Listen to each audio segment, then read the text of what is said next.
বর্তমান প্রজন্মের ফ্যাশন ট্রেন্ডে কালো রঙের পোশাক যেন এক অনন্য জায়গা দখল করে নিয়েছে।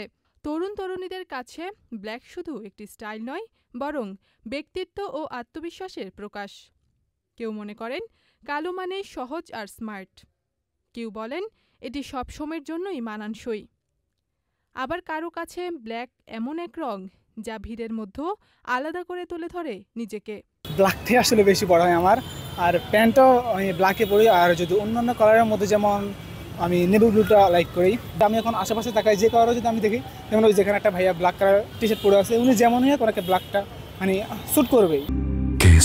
শেকড় থেকে শিখরে আমার মানে পছন্দের কালার হচ্ছে ব্ল্যাক আর ব্লু, এই দুটাই আমি পছন্দ করি। আমার কাছে আমার পার্সোনাল যেটা মনে হয়, ব্ল্যাক যে জিনিসটা, এটা মানে ছেলেদের এবং মেয়েদের মানে শরীরে পরলে খুব সৌন্দর্য গর্জিয়াস লাগে এবং এটা ফুটে ওঠে বেশি। এই কারণে আর বেশিরভাগই সবাই ব্ল্যাক ব্যাগ, ব্ল্যাক শু, ব্ল্যাক প্যান্ট এবং ব্ল্যাক টি শার্ট এগুলি পরতেছে।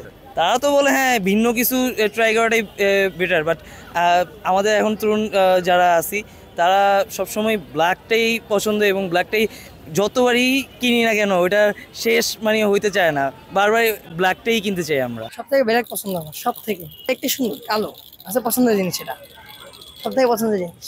হ্যাঁ, আমার সাথে যারা সবাই কালো পরে, সবাই কম বেশ সবাই কালো।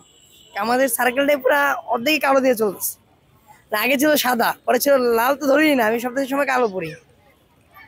তবে একটা কথা বলা যায়, ব্ল্যাক এখন শুধু পোশাকের রং নয়, এটি এক প্রজন্মের ফ্যাশন ভাষা। ইথিলা কবির প্রমা, চ্যানেল আই।